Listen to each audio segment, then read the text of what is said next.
The Rip is an upcoming 2026 Australian science fiction thriller film that marks a significant entry into the country's growing genre cinema landscape. This highly anticipated production is directed by Michael Petroni, an accomplished Australian filmmaker and screenwriter known for his work on films like The Book Thief and The Right. Petroni not only directs but also wrote the screenplay for this ambitious project, bringing his unique vision to life on the big screen. The film is produced by Sea Pictures, an Australian production company that has been instrumental in developing innovative and compelling content for both domestic and international audiences. The production represents a substantial investment in Australian cinema, with filming taking place across various locations in Australia, particularly utilizing the country's diverse landscapes to create the film's distinctive visual atmosphere. The Rip is positioned as a mid-budget science fiction thriller that combines elements of psychological drama with speculative fiction, exploring themes of human consciousness, reality, and the nature of existence itself. The film aims to deliver a thought-provoking narrative that challenges conventional storytelling while providing audiences with an engaging and suspenseful cinematic experience. The production has garnered significant attention within the film industry, particularly for its innovative approach to visual effects and its commitment to practical filmmaking techniques combined with cutting-edge digital technology. The film's development began several years ago, when Petroni became fascinated with the concept of alternate realities and the fragility of human perception. Drawing inspiration from classic science fiction literature and contemporary theoretical physics, he crafted a screenplay that balances intellectual complexity with emotional depth. The project attracted interest from various studios and production companies, but ultimately found its home with Sea Pictures, which shared Petroni's vision for creating a distinctive Australian contribution to the global science fiction genre. The Rip follows the story of Dr. Sarah Chin, a brilliant quantum physicist working at a research facility in coastal Australia. Sarah has dedicated her entire career to studying the nature of reality and the possibility of parallel universes. Her research focuses on a theoretical phenomenon she calls the Rip, a potential tear in the fabric of space-time that could allow access to alternate dimensions or realities. The narrative begins when Sarah's experimental equipment begins detecting unusual quantum fluctuations emanating from a specific location along the Australian coast, near a treacherous stretch of water known locally as the Rip, due to its dangerous currents and mysterious reputation among sailors and fishermen. As Sarah investigates these anomalies, she discovers that the readings are unlike anything previously recorded in quantum physics, suggesting the presence of something that shouldn't exist according to current scientific understanding. Driven by scientific curiosity and professional ambition, Sarah assembles a small team of researchers to investigate the phenomenon more closely. The team includes her former mentor, Professor James Morrison, a skeptical but supportive figure who worries about Sarah's obsessive dedication to her work, Dr. Michael Torres, a young and enthusiastic physicist who shares Sarah's passion for pushing the boundaries of scientific knowledge, and Emma Walsh, a technical specialist with expertise in quantum computing and data analysis. As the team begins their investigation, strange occurrences begin to manifest around the research site. Equipment malfunctions in inexplicable ways, team members experience vivid dreams and hallucinations, and temporal anomalies seem to affect the flow of time in localized areas. Sarah becomes convinced that they are witnessing the early stages of an actual tear in reality, a phenomenon that could have catastrophic consequences for the entire world if left unchecked. The situation intensifies when Sarah begins experiencing what she describes as memory bleeding, where she has vivid recollections of events that never happened in her timeline. She sees versions of herself making different choices, living different lives, and experiencing different outcomes. These experiences become increasingly frequent and disturbing, causing her to question her own sanity and the nature of her identity. As the team delves deeper into the mystery, they discover evidence suggesting that the phenomenon is not entirely natural. Historical records and local legends point to similar occurrences in the same location throughout history, always accompanied by disappearances and unexplained deaths. Sarah becomes convinced that the rip has been opening and closing for centuries, and that their current investigation may have triggered its most significant manifestation yet. The plot takes a darker turn when one of the team members, Michael Torres, disappears during a routine monitoring session near the anomaly site. When he reappears several hours later, he seems fundamentally changed, speaking cryptically about what he experienced and claiming to have encountered versions of himself from other timelines. His behavior becomes increasingly erratic, and he warns the team that something is trying to break through from the other side of the rip. Sarah faces an impossible choice as government authorities become aware of their research and seek to shut down the project, viewing it as too dangerous to continue. Meanwhile, the anomaly continues to grow in strength and size, threatening to expand beyond their ability to contain or understand it. Sarah must decide whether to destroy her life's work and potentially save the world from an unknown threat, or continue her research in the hope of understanding and controlling the phenomenon. The film builds to a climactic confrontation where Sarah must enter the rip itself to understand its true nature and find a way to close it permanently. What she discovers challenges everything she thought she knew about reality, consciousness, and the nature of existence. The ending leaves audiences questioning what they have witnessed and pondering the implications of the story's revelations long after the credits roll. Throughout the narrative, the film explores profound themes including the pursuit of knowledge at any cost, the nature of identity and consciousness, the possibility of alternate realities, and the question of whether some mysteries are meant to remain unsolved. The screenplay balances these heady concepts with genuine human drama, focusing on Sarah's personal journey and her relationships with her team members, particularly her complicated friendship with Professor Morrison and her growing connection. The film features an impressive ensemble of talented actors, bringing together established stars with rising talents to create a compelling on-screen dynamic. Leading the cast is Rachel Griffiths as Dr. Sarah Chin. Griffiths is one of Australia's most respected actresses, known internationally for her roles in Hilary and Jackie, 6 Feet Under, and Brothers and Sisters. Her portrayal of Sarah Chin showcases her ability to convey complex emotional states and intellectual intensity, making the character both relatable and extraordinary. Griffiths brings depth and nuance to the role, capturing Sarah's brilliant mind, her obsessive dedication to her work, and her vulnerability as she confronts forces beyond her comprehension. Brian Brown appears as Professor James Morrison, Sarah's former mentor, and the voice of caution within the research team. Brown is a legendary figure in Australian cinema with a career spanning over 5 decades, including memorable roles in Breaker Morant, The Thorn Birds, and Cocktail. His performance as Morrison provides the film with gravitas and emotional weight, as he portrays a man torn between supporting his protégé's groundbreaking research and protecting her from the dangers that research may unleash. Jai Courtney takes on the role of Dr. Michael Torres, the young physicist whose disappearance into the rip serves as a turning point in the narrative. Courtney, known for his roles in Divergent, Suicide Squad, and Jack Reacher, brings physical intensity and emotional range to the character, particularly in the film's second half when Torres returns fundamentally changed by his experience. Angourie Rice portrays Emma Walsh, the technical specialist who becomes increasingly central to the story as events unfold.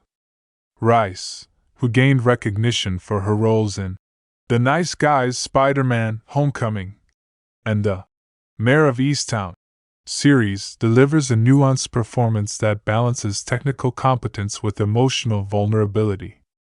Her character's arc provides an important counterpoint to Sarah's single-minded focus, representing a more grounded and cautious approach to the mysteries they encounter. Supporting cast members include Hugo Weaving in a mysterious role that has been kept largely secret by the production, though reports suggest he plays a government official or possibly an enigmatic figure connected to the historical occurrences of the RIP phenomenon.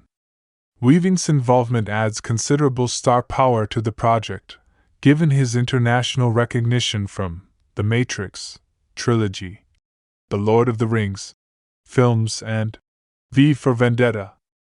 Essie Davis appears as Dr. Catherine Reynolds, a rival scientist who initially dismisses Sarah's theories but becomes drawn into the investigation when the evidence becomes undeniable.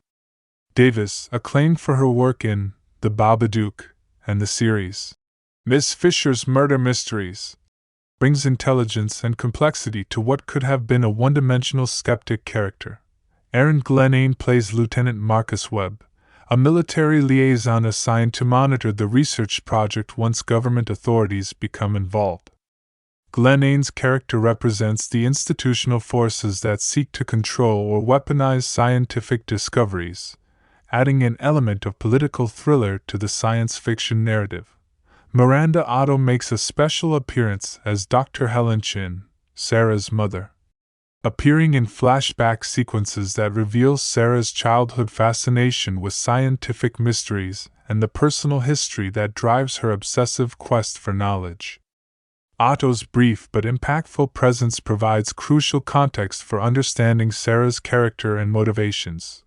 The cast also includes several talented Australian actors in smaller but significant roles, contributing to the film's authentic Australian identity while delivering performances that enhance the overall narrative.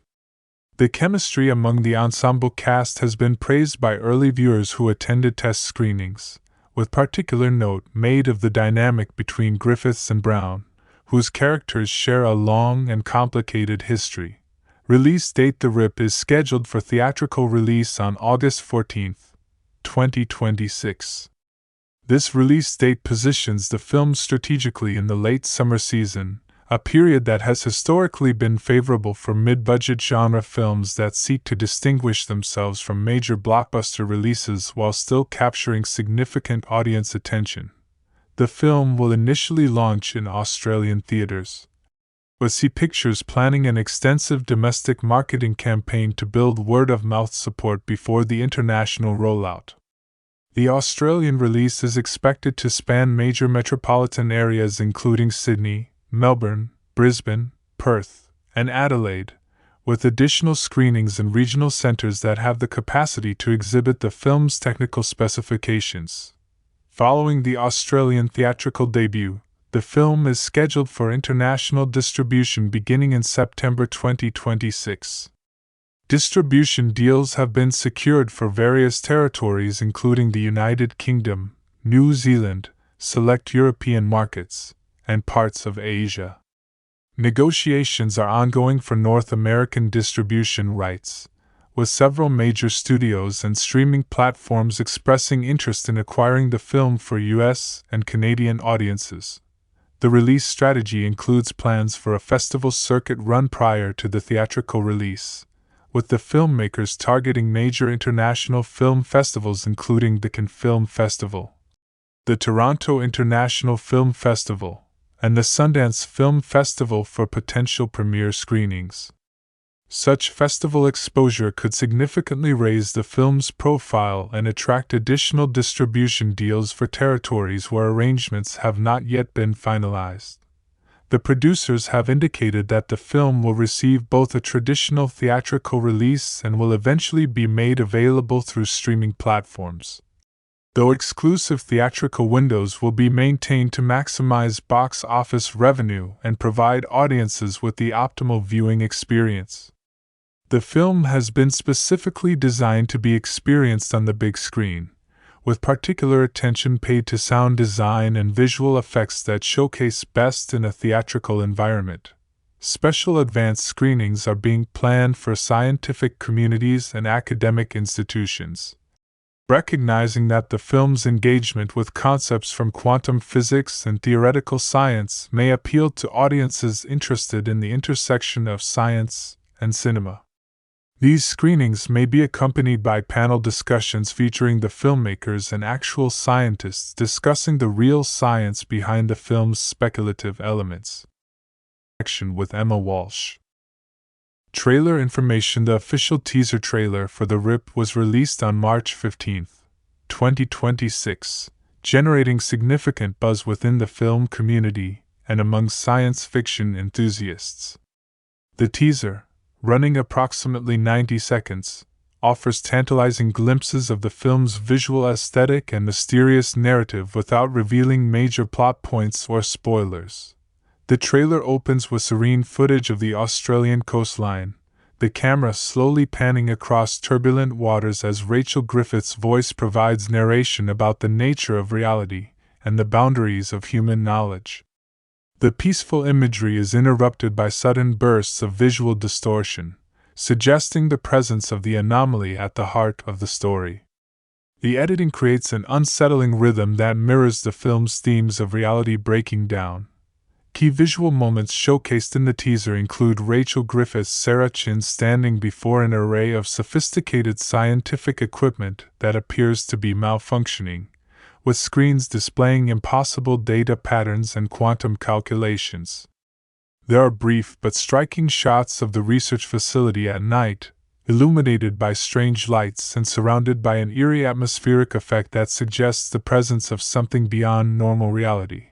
The trailer features Jai Courtney's character experiencing what appears to be a disturbing transformation sequence, with rapid cuts showing him in various states of distress and confusion. These images are intercut with shots of the entire research team reacting to increasingly inexplicable events, their expressions conveying a mixture of scientific excitement and growing terror. Particularly memorable is a shot that appears to show multiple versions of the same character existing simultaneously in the same space.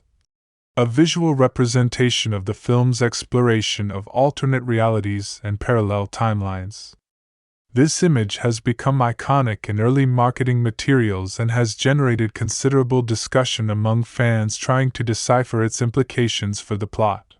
The teaser concludes with a powerful sequence showing Rachel Griffith's character making a decisive choice to confront the phenomenon directly, accompanied by Brian Brown's voice warning her about the consequences of her actions. The final shot shows her walking toward a swirling vortex of light and distortion, the camera pulling back to reveal the massive scale of the anomaly before cutting to black and the film's title card. The first full theatrical trailer was released on May 20, 2026, running approximately 2.5 minutes and providing more substantial information about the plot and characters while still maintaining mystery about the film's ultimate revelations.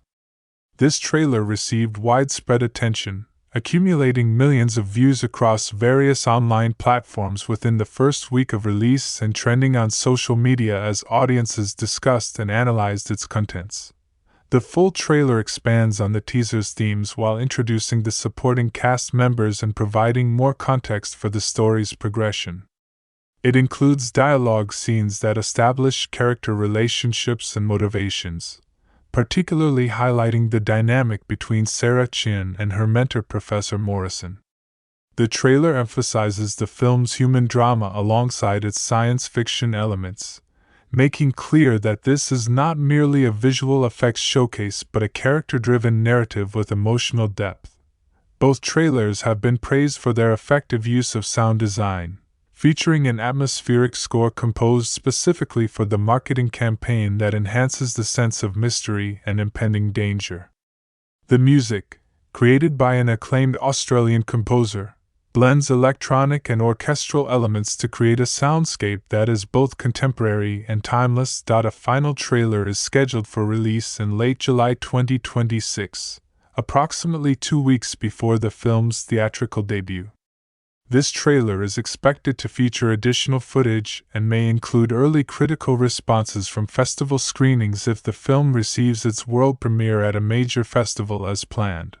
Marketing materials beyond the trailers include a series of character posters featuring the main cast members, teaser posters emphasizing the film's visual aesthetic, and an interactive website that allows visitors to explore fictional research documents and data related to the film's scientific concepts. This transmedia approach to marketing has been designed to engage audiences on multiple levels and build anticipation for the film's release. This has been your complete guide to The Rip, one of the most anticipated science fiction releases of 2026. This Australian production promises to deliver thought-provoking entertainment that combines cutting-edge visual effects with genuine human drama and explores profound questions about the nature of reality itself. Comprehensive Story Breakdown: The Rip presents audiences with a multi-layered narrative that weaves together hard science fiction concepts, psychological thriller elements, and deeply human drama into a cohesive and thought-provoking cinematic experience. This detailed explanation will walk through the entire film from beginning to end, exploring every major plot point, character development, thematic exploration, and narrative twist that makes this one of the most ambitious Australian science fiction films ever produced. Act 1. The Discovery. The film opens with a haunting prologue set in 1952. Showing a grainy black and white sequence of Australian naval officers investigating a series of mysterious disappearances along a particularly treacherous section of coastal waters. Ships have vanished without distress signals, and fishermen report seeing strange lights and experiencing inexplicable time distortions. The military investigation is abruptly shut down by government authorities, and all documentation is classified. This historical sequence establishes that the phenomenon at the heart of the film has existed for decades, perhaps centuries, setting up the mystery that will drive the contemporary narrative. The story then shifts to the present day, introducing us to Dr. Sarah Chin, a quantum physicist in her late 30s who works at the fictional Blackwood Research Institute located on the southern coast of Australia. Sarah is portrayed as a brilliant but socially isolated individual who has devoted her entire adult life to understanding the fundamental nature of reality. Her office is cluttered with equations scrawled on whiteboards, stacks of theoretical physics journals, and printouts of quantum calculations that most people couldn't even begin to comprehend. We learn through early scenes that Sarah's obsession with understanding alternate realities and parallel universes stems from a childhood tragedy. When she was 12 years old, her younger brother disappeared while swimming at a beach. His body was never found, and the official explanation was drowning, but Sarah never accepted this conclusion.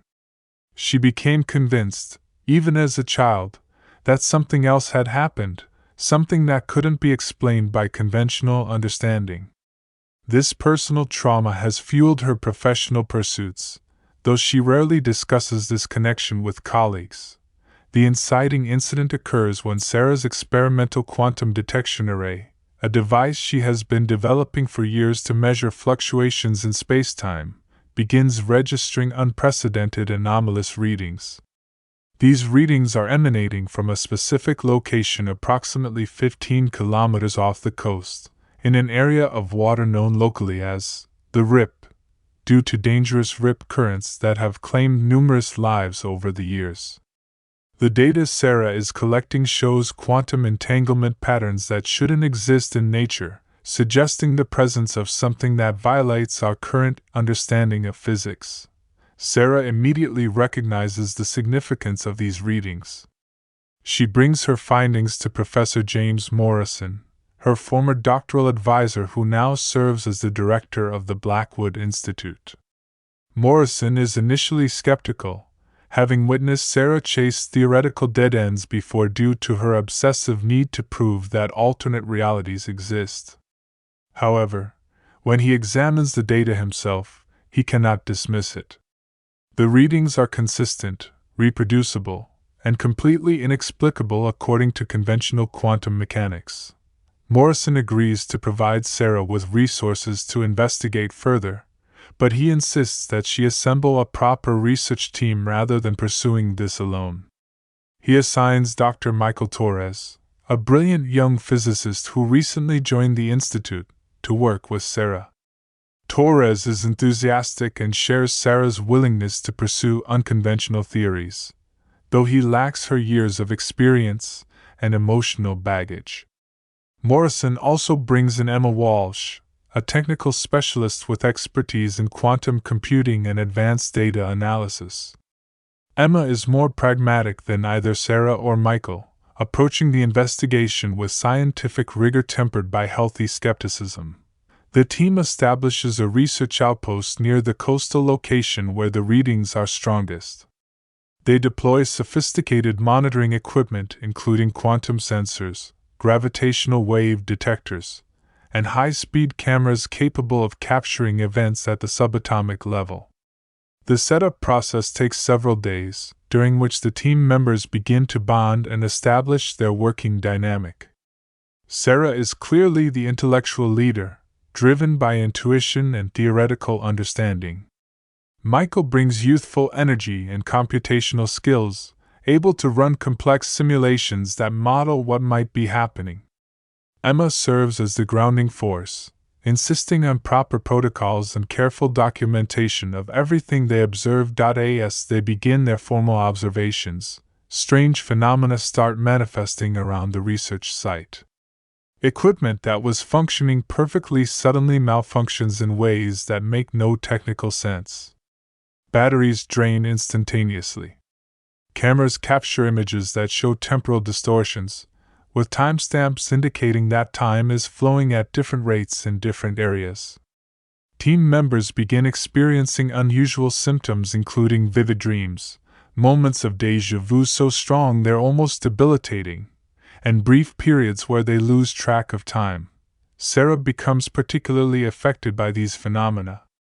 She starts having what she describes as memory bleeding, experiencing vivid recollections of events that never happened in her timeline. In these alternative memories, she made different choices at key moments in her life. She pursued a different career path, she married someone she barely knows in her actual life.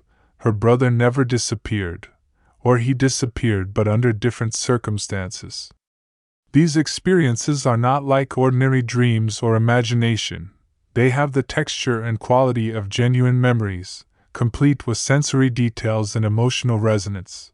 The team's monitoring equipment captures something extraordinary, a localized distortion in space-time that appears and disappears in irregular patterns.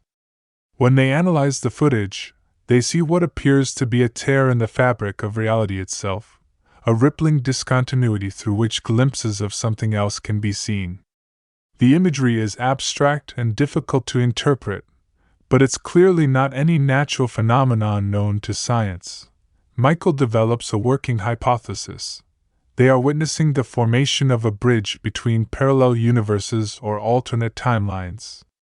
According to his calculations, the barrier between different versions of reality has become thin at this location, possibly due to some unique confluence of quantum conditions. He theorizes that if the barrier continues to weaken, it could create a permanent connection between different timelines, with potentially catastrophic consequences as the different realities attempt to reconcile their fundamental contradictions. Sarah is both excited and terrified by this possibility. This is the validation of theories she has pursued her entire career, proof that alternate realities exist and can potentially be accessed. However, she also recognizes the danger. If different timelines begin to merge or interact, the results could be apocalyptic, as matter and energy from incompatible realities come into contact. Act 2. The investigation deepens. The investigation enters a new phase as the team attempts to understand not just what is happening, but why it's happening at this particular location and time. Emma discovers something crucial while researching the history of the area. The current anomaly is not unique. Historical records, once they know what to look for, reveal a pattern of similar events occurring at the same location throughout recorded history. In 1823, A British survey ship disappeared in these waters under mysterious circumstances. Survivors from nearby vessels reported seeing the ship surrounded by strange lights before it vanished. In 1897, a fishing village along the coast was abandoned overnight, with all inhabitants disappearing without explanation. In 1952, the military investigation shown in the film's prologue occurred. In 1978, a research vessel studying marine biology in the area lost contact with shore. When rescue teams found the ship days later, it was empty, with no sign of the crew but all safety equipment still aboard. These historical occurrences suggest that the rip, as Sarah now calls the phenomenon, has been opening and closing for centuries, possibly longer. The frequency seems to be increasing, with events occurring more often in recent decades. This pattern suggests that whatever causes the rip is either becoming more powerful or that conditions in the area are becoming more conducive to its manifestation. The team debates what could cause such a phenomenon. Sarah theorizes that there might be something unique about the quantum structure of spacetime at this location, perhaps related to the Earth's magnetic field or some unknown property of the ocean floor geology. Michael suggests that human activity might be a factor, noting that the frequency of events has increased alongside humanity's technological development. Emma wonders if they are dealing with something artificial rather than natural, perhaps evidence of technology from a more advanced civilization, though she acknowledges this speculation is far beyond what their data supports. As they pursue these questions, the anomaly begins to intensify. The team's equipment registers the distortions growing stronger and more frequent. The physical effects also become more pronounced. Time dilation events occur where team members experience time passing at different rates, with one person experiencing an hour while another experiences only minutes in the same period. Spatial distortions create areas where distances seem to expand or contract, making simple navigation around the research site disorienting. Professor Morrison becomes increasingly concerned about the team's safety and the potential wider implications of their research. He begins receiving pressure from government authorities who have become aware of the investigation through monitoring scientific publications and research funding requests. Representatives from an unnamed government agency arrive at the Blackwood Institute demanding briefings on the team's findings and asserting authority over the research. Morrison tries to shield Sarah's team from this bureaucratic interference, arguing that this is fundamental scientific research that should remain independent of government control. However, the agency representatives make clear that they view the situation as a potential national security threat. They present classified documents revealing that various governments around the world have been aware of reality anomalies for decades and have been studying them in secret, though they have never achieved the level of understanding that Sarah's team is now approaching. This revelation adds another dimension to the story. The phenomenon is not unknown to authorities. It has been deliberately kept secret from the public and from mainstream scientific discourse. The government has its own theories about what causes these anomalies and potentially its own plans for how to exploit them. Sarah is outraged by this information, furious that her life's work has been pursuing questions that powerful institutions already knew were valid but chose to suppress. The tension escalates when Michael Torres, during a routine monitoring session at the primary research site near the coast, experiences a catastrophic encounter with the RIP. He is alone at the facility, conducting readings during the night shift, when the anomaly suddenly manifests with unprecedented intensity. The monitoring equipment captures the moment. Michael is surrounded by a swirling vortex of distorted space-time, and then he simply vanishes. The cameras show the space where he was standing becoming blurred and indistinct, as if reality itself is losing resolution, and then he's gone. Sarah and Emma arrive at the site the following morning to find it in disarray. Equipment has been thrown around as if by a powerful force, though there's no evidence of any conventional explosion or storm. Michael is nowhere to be found. The team reviews the security footage and witnesses Michael's disappearance, though the visual distortions make it difficult to understand exactly what happened. Sarah is devastated, blaming herself for putting Michael in danger and for not taking adequate safety precautions. The authorities immediately move to shut down the research, declaring the site too dangerous for continued civilian investigation. They bring in military personnel to secure the area and confiscate the team's equipment and data. Sarah argues passionately against this decision, insisting that understanding the phenomenon is the only way to prevent future incidents and potentially rescue Michael if he's somehow still alive in an alternate reality. While Sarah is arguing with government officials, Michael Torres reappears. 7 hours after his disappearance, he simply walks out of the sealed research facility, despite it being under military guard. Security personnel report that he wasn't there one moment and then was there the next, as if he had materialized out of nowhere. Michael is physically present and apparently unharmed, but he is fundamentally changed by his experience. When Sarah and Emma are finally allowed to see Michael, they find him in a state of profound psychological disturbance.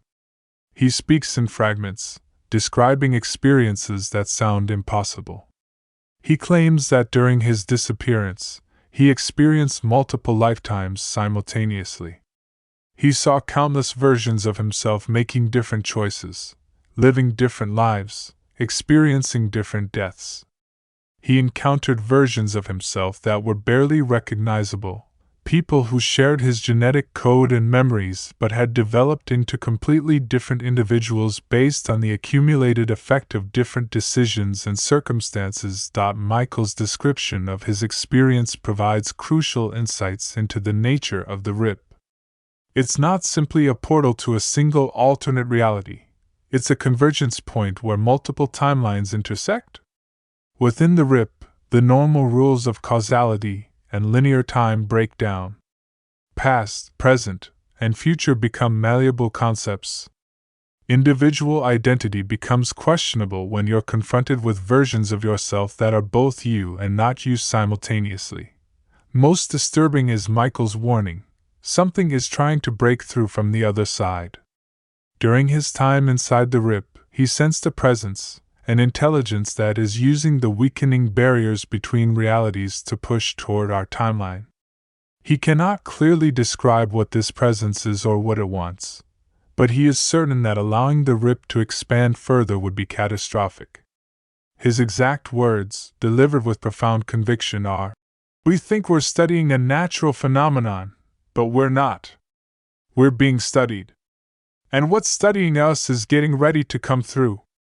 This revelation transforms the nature of the investigation. What began as pure scientific research into a natural quantum phenomenon now becomes a race against time to prevent something unknown and potentially hostile from entering our reality. The team must decide whether Michael's experience has given him genuine insight, or whether his mind has been damaged by exposure to forces beyond human comprehension. Act 3. The decision. The film's final act begins with Sarah facing an impossible choice. The government has definitively shut down her research and seized all equipment and data. Michael Torres is under medical observation, with psychiatrists evaluating whether his claims about his experience are genuine perceptions or symptoms of psychological trauma. Emma Walsh has been reassigned to other projects. Professor Morrison has been placed on administrative leave for his role in allowing the research to continue despite mounting risks. Sarah is essentially alone, separated from her team and her work, but unable to let go of what they've discovered. The RIP continues to manifest, with events now occurring with increasing frequency and intensity. Coastal areas near the original research site are experiencing bizarre phenomena: objects disappearing and reappearing, people reporting missing time, electronics malfunctioning, and localized gravitational anomalies. Sarah makes a decision that will define her character and drive the film toward its climax.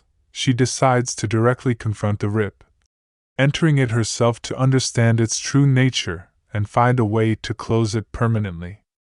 She believes that Michael's encounter, while traumatic, has provided a roadmap. He survived his passage through the rip, which means it's possible for a human consciousness to remain coherent even when exposed to the full force of the phenomenon. If she can enter it with proper preparation and scientific understanding, she might be able to perceive what Michael couldn't fully comprehend and find a solution. This decision is immediately opposed by everyone who learns of it.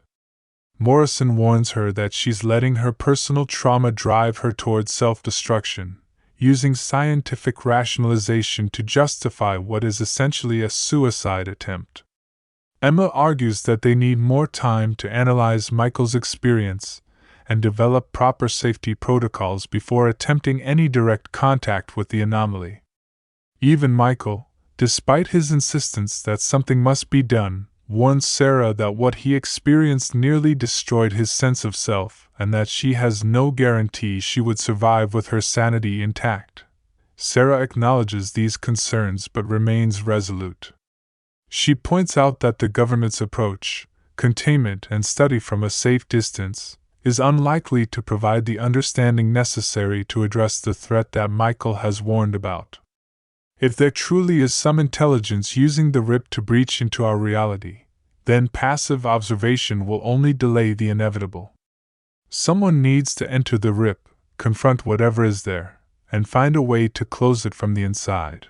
With her official research access revoked, Sarah must operate outside institutional boundaries. She enlists help from Emma, who despite her reservations agrees to provide technical support. Emma's motivation is partly loyalty to Sarah but also her own scientific conviction that understanding the rip is worth considerable risk. Together, they develop a plan to infiltrate the secured research site and use the remaining equipment to create conditions that will allow Sarah to deliberately enter the anomaly. The sequence where Sarah and Emma break into the research facility is tense and suspenseful, blending the film's science fiction elements with thriller genre conventions. They must evade military security, hack through encrypted computer systems, and reactivate equipment that has been partially dismantled by government technicians. Emma's technical expertise is crucial here, demonstrating her value as more than just a supporting character. They manage to access the primary monitoring station that faces the ocean location where the rip most frequently manifests. Emma configures the quantum detection array to not just observe the phenomenon but to actively stimulate it, essentially calling the rip into existence. This is incredibly dangerous, as they are deliberately creating the very event that they fear. But Sarah argues it's the only way to ensure she can enter on her own terms rather than waiting for a random manifestation. Before proceeding, Sarah records a message explaining her actions and her theories about the rip. This serves as both a scientific documentation and a personal farewell. She acknowledges that she might not return or might return so changed that she's no longer recognizable as herself. She addresses Professor Morrison, thanking him for his mentorship and apologizing for the trouble her obsessive pursuits have caused. She speaks to her mother, acknowledging for the first time that her entire career has been an attempt to cope with her brother's disappearance, and that she hopes this final act might provide the closure she's never been able to find. The moment when Sarah enters the rip is the film's visual and conceptual centerpiece. The special effects team has created a sequence that attempts to visualize the breakdown of normal reality. As Sarah walks toward the manifestation of the anomaly, the world around her begins to fragment. She sees multiple versions of her immediate surroundings layered over each other, past and future states of the same location existing simultaneously. She sees herself at different points in her timeline, including moments she hasn't experienced yet, creating a paradoxical situation where she has memories of a future that is now in her past. Inside the rip, Sarah's subjective experience becomes the film's narrative reality. Time and space lose their conventional meaning. She exists in multiple moments simultaneously. She encounters versions of herself from alternate timelines: a Sarah who never became a scientist, a Sarah who found her brother alive, a Sarah who died young, a Sarah who made completely different choices at every major decision point in her life. These alternate Sarahs are not separate entities but facets of her own identity, possibilities that exist in quantum superposition until observed and collapsed into a single reality. The film uses this sequence to explore profound questions about identity and determinism. Is Sarah defined by her choices, or would she be fundamentally the same person regardless of circumstances? When she sees a version of herself who never lost her brother and never became obsessed with alternate realities, is that person happier or simply ignorant of deeper truths?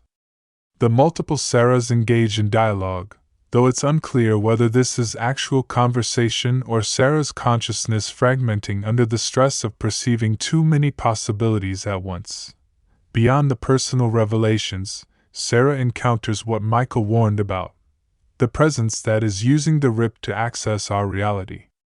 This entity is deliberately ambiguous in its representation. The film doesn't provide clear visual definition because the entity exists in a way that human perception cannot fully process.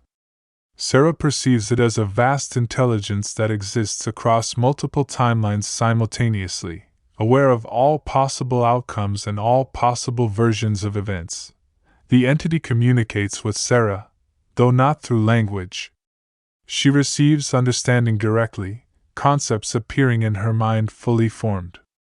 The entity reveals that the rip is not a natural phenomenon but a construct, a bridge that is being deliberately built from the other side. The entity comes from a timeline where humanity made different choices, where scientific development took different paths, where the fundamental nature of reality was understood and manipulated in ways that our timeline has not yet achieved. This alternate humanity, having mastered reality manipulation, became aware of other timelines and sought to establish contact. The rip is their attempt at communication, a quantum entanglement on a massive scale that could allow information and potentially matter to pass between different versions of reality. However, the process of creating this bridge is destabilizing both realities. The entity's timeline is experiencing its own catastrophic consequences from the attempt to breach the barriers between worlds. Sarah realizes the full scope of the situation. There is no malicious invasion planned, no hostile force trying to conquer our reality. Instead, there is a dying timeline reaching out desperately to others, hoping to find salvation or at least understanding before it collapses entirely. The entity she's encountering is a remnant of a civilization that destroyed itself through the very mastery it achieved, and it wants to warn our timeline away from making the same mistakes. But there's a terrible irony. The attempt to make contact, to deliver this warning, is itself causing the damage it seeks to prevent. Every time the rip opens, it weakens the barriers between realities a little more. If it continues, our timeline could experience the same collapse that destroyed the entity's original reality. The solution is not to perfect the connection but to sever it completely and permanently. Sarah understands what she must do, though the cost is almost unbearable. To close the rip permanently, she needs to collapse the quantum entanglement that maintains it. This requires making a fundamental choice at the quantum level, forcing all the superposed possibilities into a single definite state. Practically, this means choosing one timeline to exist and allowing all others to dissolve into probability. All the alternate Sarahs, all the different possible lives, must be collapsed into a single definite reality. The film's climax is not an action sequence but a moment of profound decision. Sarah, confronted with infinite versions of herself and infinite possible lives, must choose which version is real. She must declare one set of choices, one sequence of events, one life to be the definite truth and let all others fade away. This is simultaneously a personal decision about her identity and a cosmic decision that will affect the stability of reality itself. Sarah makes her choice. She chooses the life she has actually lived, with all its pain and loss and obsession. She chooses to be the person who lost her brother, who dedicated her life to understanding impossible things, who risked everything to confront the Rip. In making this choice, she is not declaring this version of herself superior to the alternatives but simply accepting it as real. She lets go of the comforting fantasy of alternate lives where things went differently and embraces the actual circumstances that made her who she is. The moment of choice manifests as the collapse of the multiple realities. The overlapping images of different Sarahs and different timelines condense into a single point. The Rip, maintained by quantum indeterminacy, cannot survive this collapse into definite state. The bridge between timelines closes, the quantum entanglement breaks, and Sarah is returned to her original reality. Resolution and aftermath. The film's final sequences show the aftermath of Sarah's journey through the Rip. She reappears at the research site exactly where she entered, but 3 days have passed in external time, though she experienced what felt like an eternity within the anomaly. The government personnel who have been monitoring the site confirm that all readings of the quantum disturbance have ceased. The Rip, according to every instrument they have, no longer exists. Whatever Sarah did inside the phenomenon has achieved what she intended: permanent closure. However, Sarah herself has been changed by the experience. She carries memories of lives she never lived, decisions she never made, versions of herself she'll never become. These are fading, as they must if the timeline is to remain stable, but they've left their mark on her consciousness. She has a broader understanding of possibility and choice, an awareness that every decision creates a branching path that she'll never travel but that nonetheless represents a real potential that existed in quantum superposition until the moment of choice. Professor Morrison is there when Sarah emerges, having fought tirelessly against government attempts to prevent him from supporting her. Their reunion is emotional, with Morrison expressing relief that she survived but also concern about what the experience has done to her psychologically. Sarah assures him that she is fundamentally intact, though she acknowledges that she's been changed in ways she's still processing. Michael Torres, who has been recovering from his own experience, meets with Sarah. They share an understanding that others can't fully grasp, a bond formed by both having confronted the breakdown of normal reality. Michael has begun integrating his experiences, using what he learned to develop new theoretical frameworks for understanding quantum mechanics. He's collaborating with Sarah on papers that will revolutionize physics, though they know their most profound insights can never be adequately communicated through conventional academic discourse. Emma Walsh, practical as always, is already thinking about next steps. She wants to know if the Rip is truly closed or merely dormant. She questions whether Sarah's actions address the underlying cause or just the symptoms. Sarah admits she doesn't have definitive answers, acknowledging the limits of what she understood even while experiencing the phenomenon directly. They agreed to continue monitoring the location, watching for any signs that the quantum disturbance might reassert itself. The government officials demand detailed reports and extensive debriefings. Sarah provides what information she can, though she's aware that much of her experience is impossible to convey through language. She describes the entity she encountered and its warning about the dangers of pushing too far into reality manipulation. She emphasizes that the Rip was not a threat to be defeated but a symptom of a deeper problem, the fundamental instability that can result when intelligent beings begin manipulating the basic structures of reality. The film includes a scene where Sarah visits the beach where her brother disappeared all those years ago. This is the first time she's returned to the location since childhood, having always avoided it because of the painful memories. She sits on the sand, looking out at the ocean, and speaks to her absent brother. She tells him that she never found him, that her lifetime of searching through scientific inquiry brought her understanding but not reunion. She acknowledges that she needs to let him go, to stop defining her entire existence through the lens of that lost. In a poignant moment, Sarah admits that she saw versions of reality where he survived, where they grew up together, where the tragedy never happened. These alternate timelines are real in a quantum sense, existing as valid possibilities in the wave function of reality. In some branch of the universal probability, her brother is still alive. But in this branch, the one that collapsed into definite existence when she made her choice, he is gone. She must accept that finality and find a way to live with it. The film's epilogue is set 6 months after the closure of the RIP. Sarah has returned to teaching at the Blackwood Institute, sharing her knowledge with a new generation of students. She's become something of a legend in the scientific community, the physicist who solved one of the greatest mysteries in quantum mechanics and then deliberately destroyed the ability to replicate her results, choosing safety over continued exploration. She's also begun tentatively building a personal life outside of her work. Throughout the film, her social isolation has been evident, her relationships limited to professional colleagues and superficial interactions.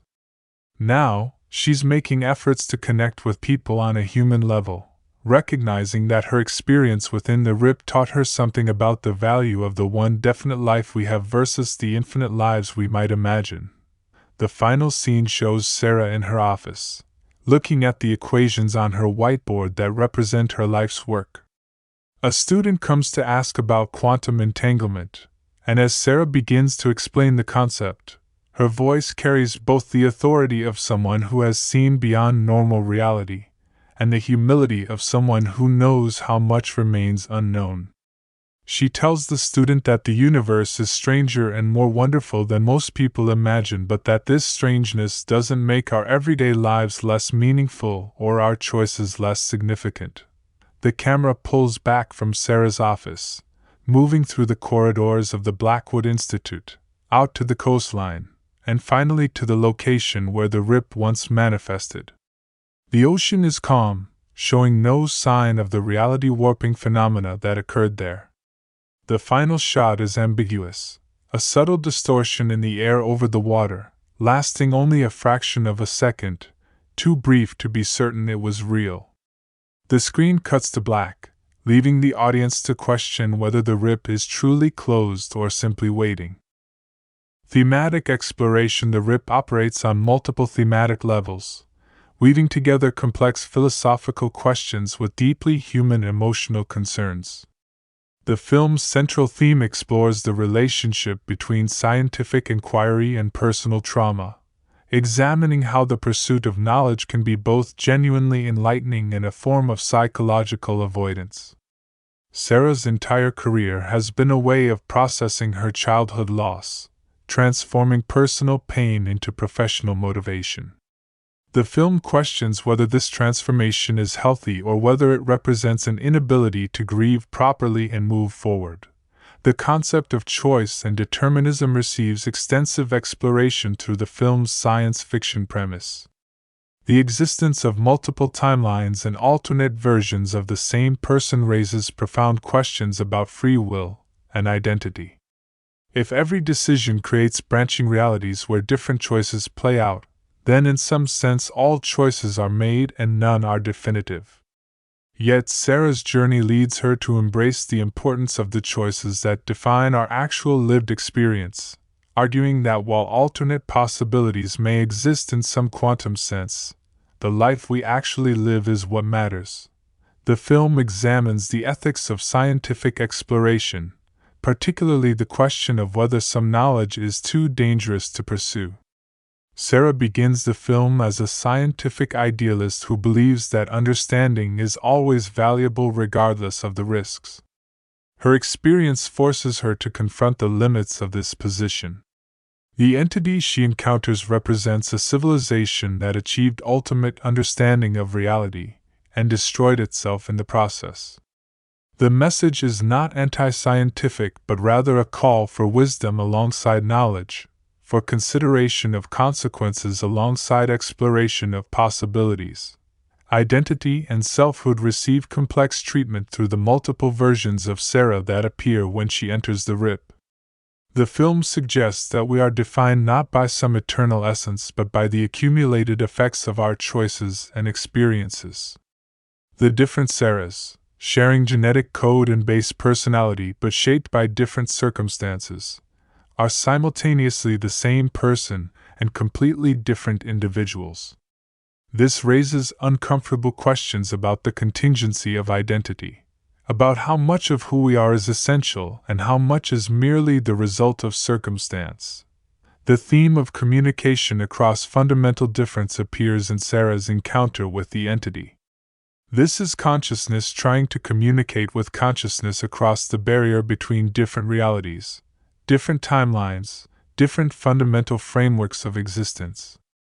The partial failure of this communication, the inability to fully convey meaning across such a divide, speaks to broader human experiences of trying to truly understand those whose lives and contexts differ radically from our own.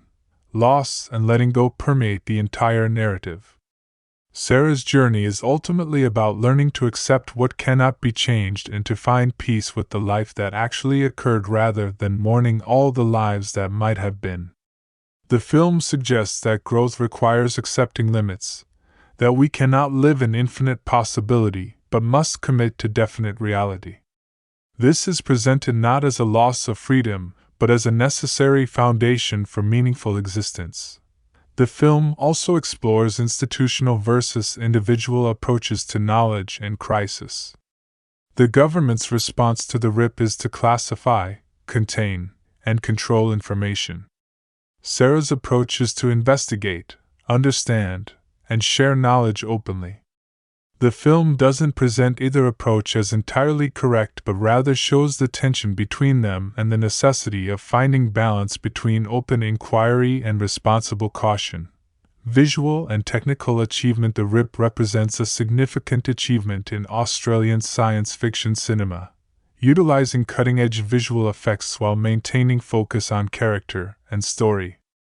The visual effects team has created distinctive imagery for depicting reality breakdown and quantum phenomena that avoids the cliched aesthetics often seen in science fiction films. Instead of relying on obvious CGI spectacle, the film uses subtle distortions, clever editing, and practical effects to create a sense of the uncanny, of reality not quite functioning according to expected rules. The design of the RIP phenomenon itself is particularly effective. Rather than presenting it as a simple portal or vortex, the visual effects show it as a fundamental breakdown in the coherence of space-time. Objects within the affected area appear to exist in multiple states simultaneously. Edges become fuzzy and indistinct, colors shift in impossible ways, and the relationship between foreground and background breaks down. The effect is deeply disorienting to watch, creating genuine unease in the audience without overwhelming them with incomprehensible imagery. The cinematography by Denson Baker employs a visual strategy that evolves as the film progresses. The early sections use conventional cinematography with stable framing and naturalistic lighting, establishing normal reality before it begins to break down. As the team's investigation deepens and the anomalies intensify, the cinematography becomes more subjective, incorporating handheld camera work, unusual angles, and lighting that suggests perception becoming unreliable. By the time Sarah enters the RIP, the visual language of the film has completely transformed into something more experimental and abstract, reflecting her subjective experience of reality dissolution. The sound design, overseen by Robert Mackenzie, is integral to the film's effectiveness. The normal ambient sounds of the coastal research location gradually become contaminated with impossible audio, sounds that seem to come from multiple times simultaneously, audio that plays backward and forward at once, voices speaking words that haven't been said yet. The score, composed by Jed Kurzel, combines electronic and orchestral elements to create an atmosphere of intellectual curiosity gradually giving way to existential dread. The production design creates a believable world of contemporary scientific research while allowing for the intrusion of impossible elements. The Blackwood Institute feels like a real research facility, with appropriate technology and institutional aesthetics. The coastal research site combines prefabricated buildings, sophisticated monitoring equipment, and the raw natural environment of the Australian coast, creating interesting visual contrasts between human technological endeavor and the vast and different forces of nature and quantum physics. The editing by Matt Villa faces the considerable challenge of making complex scientific concepts and abstract philosophical themes visually comprehensible while maintaining narrative momentum. The film uses strategic repetition, showing the same moments from different perspectives or slightly different versions, to convey the experience of multiple timelines without confusing the audience completely. The pacing allows for contemplative moments that let the audience process complex ideas while also maintaining tension and forward movement, scientific authenticity, and speculation. While The Rip is fundamentally a work of science fiction that takes considerable liberties with physics, the filmmakers have made efforts to ground the story in legitimate scientific concepts and current theoretical debates. The film's depiction of quantum mechanics, while dramatized for narrative purposes, incorporates real principles including quantum entanglement, wave function collapse, and the many worlds interpretation of quantum physics. The production team consulted with actual quantum physicists during the screenplay development and pre-production phases. These consultations ensured that while the film's central premise is speculative and not currently supported by empirical evidence, the language characters use and the theoretical frameworks they reference are at least plausible extrapolations from current scientific understanding rather than complete fabrications. The concept of the rip itself is loosely based on theoretical discussions about quantum foam. The idea that at the smallest scales of space and time, the fabric of spacetime itself becomes turbulent and unstable. The film takes this legitimate theoretical concept and scales it up dramatically, imagining what would happen if such quantum-scale instabilities could manifest at macro scales perceptible to human observation. While no physicist would claim this is actually possible, the film presents it as an internally consistent speculation.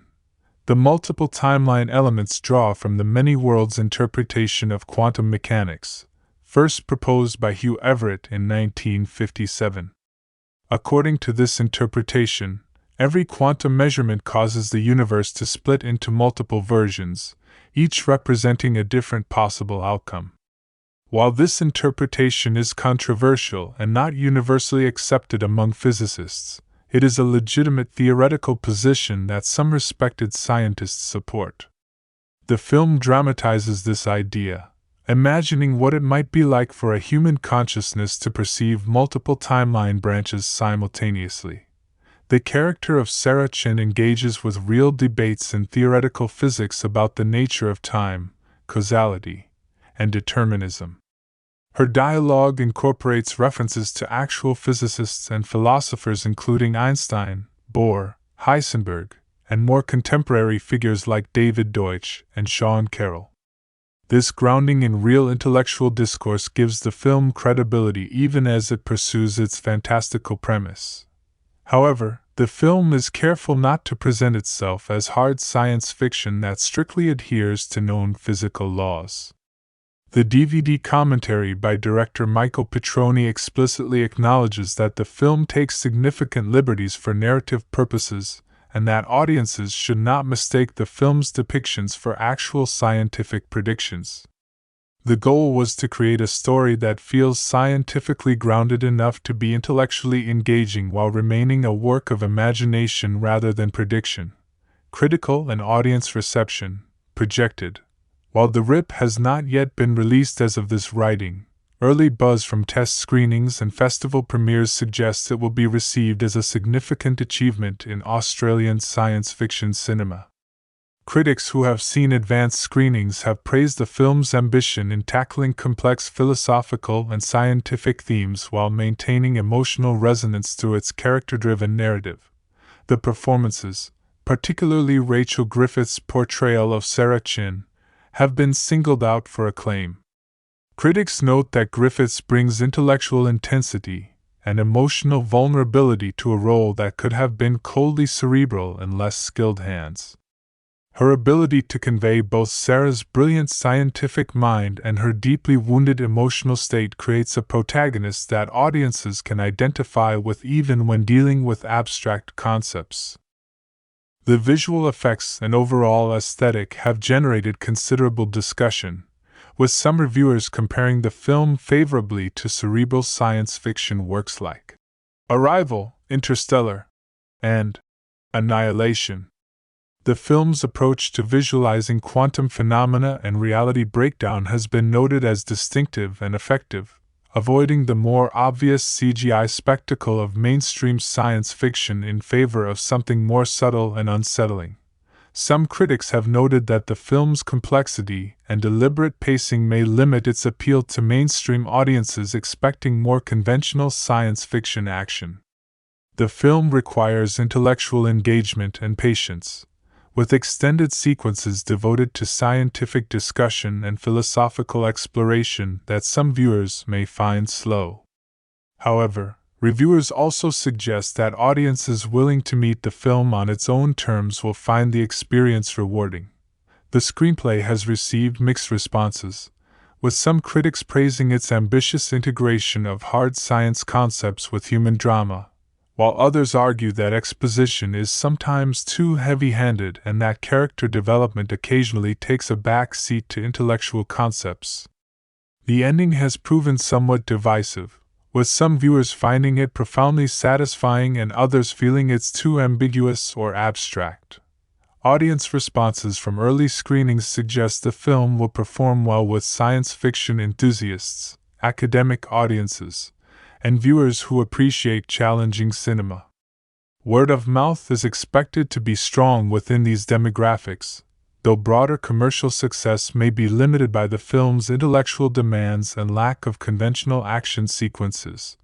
The film is anticipated to perform particularly well in Australia, where local audiences are likely to embrace a homegrown science fiction production that demonstrates Australian cinema can compete on the international stage in genres beyond the dramas and thrillers for which Australian film is better known.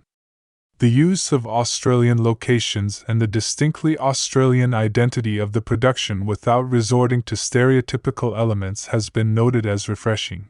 Film festivals are expected to embrace the RIP, with strong possibilities for selections at major festivals including Sundance, Toronto, and possibly Cannes. Awards consideration is likely in technical categories including visual effects, sound design, and cinematography, with potential acting nominations for Rachel Griffiths if the film gains sufficient profile during the awards season. Academic and scientific communities are anticipated to engage with the film through panel discussions and critical essays examining its treatment of quantum physics concepts and philosophical themes regarding identity and determinism. The film is likely to become a reference point in discussions about how cinema can effectively communicate complex scientific and philosophical ideas to general audiences. Legacy and impact. Though the RIP has not yet established a legacy given its upcoming release, the film is positioned to make significant contributions to several areas of cinema and culture. For Australian film, it represents a major step forward in demonstrating that local productions can successfully tackle ambitious science fiction concepts without requiring Hollywood resources or sacrificing distinctive national identity. The film may influence how future science fiction projects approach the visualization of quantum phenomena and reality manipulation. Its aesthetic choices, favoring subtle distortion and conceptual complexity over obvious spectacle, could inspire other filmmakers working in cerebral science fiction to prioritize intellectual engagement and artistic expression over conventional visual effects showcases. within the specific subgenre of science fiction films dealing with quantum mechanics and parallel realities. The RIP offers a distinct voice and approach, where films like Coherence focused on the interpersonal complications of encountering alternate selves, and Interstellar emphasized cosmic scale and emotional connection across dimensions. The RIP centers on the internal experience of identity fragmentation and the philosophical implications of quantum indeterminacy made manifest. The film's treatment of female scientists as complex protagonists rather than supporting characters contributes to ongoing efforts to improve representation in science fiction cinema. Sarah Chin is portrayed as brilliant, flawed, obsessive, and emotionally damaged without any of these characteristics being attributed to her gender. She is simply a fully realized character who happens to be a woman, which remains frustratingly rare in mainstream science fiction. For anthropic discussions of consciousness, identity, and the nature of choice, the RIP provides a rich text for analysis. The film's exploration of what defines individual identity when confronted with alternate versions of oneself raises questions relevant to philosophical debates about personal identity and continuity. The visualization of existing in quantum superposition, experiencing multiple realities simultaneously, offers a conceptual framework for discussing how we navigate possibility and make definitive choices. The film may also contribute to public discourse about the ethics of scientific exploration and the question of whether some knowledge might be too dangerous to pursue. While the film doesn't provide simple answers, it presents the dilemma compellingly through Sarah's journey from scientific idealism to more cautious wisdom.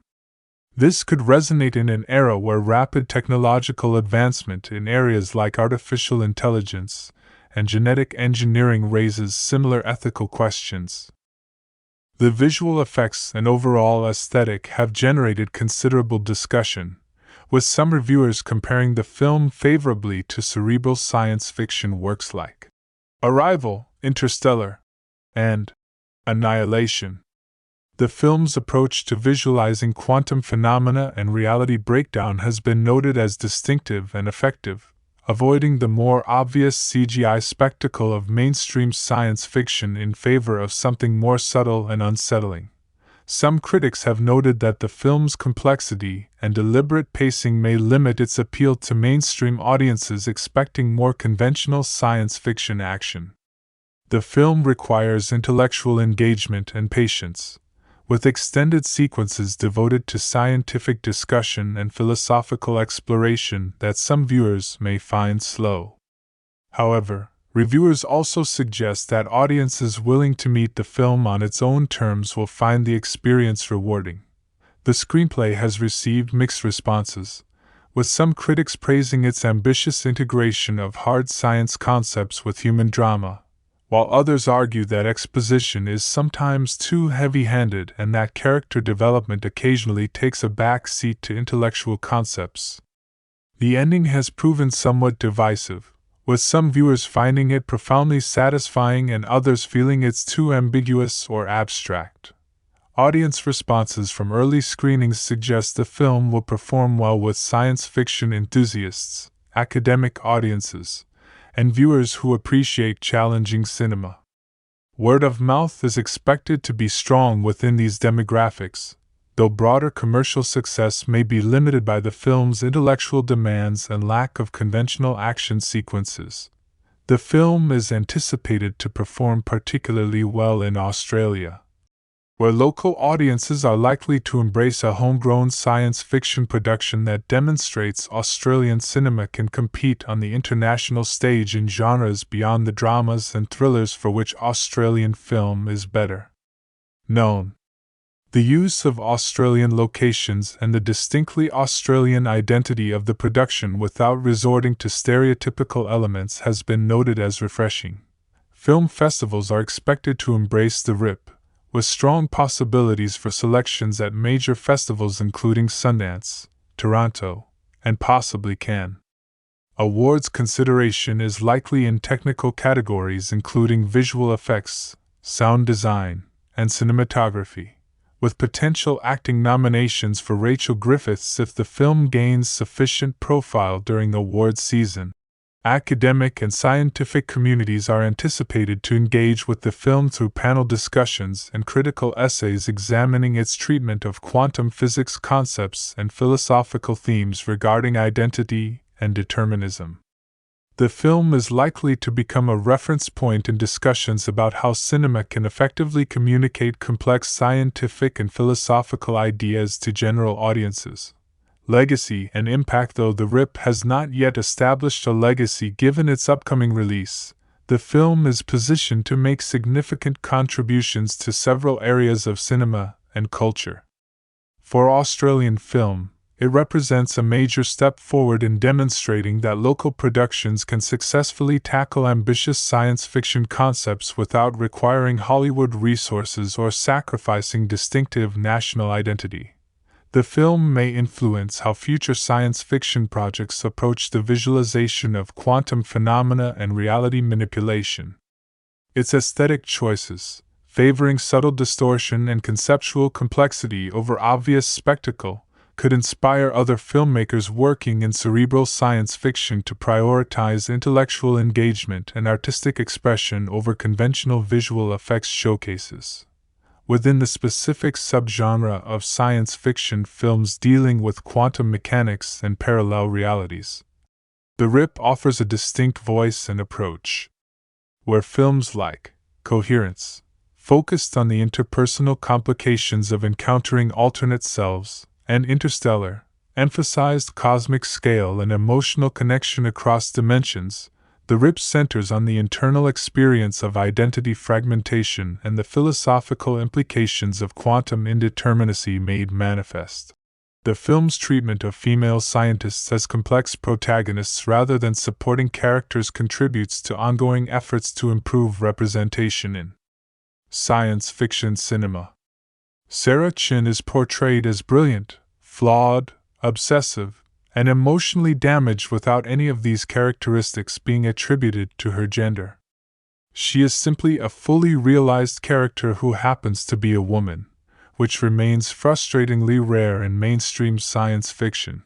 For anthropic discussions of consciousness, identity, and the nature of choice, The Rip provides a rich text for analysis.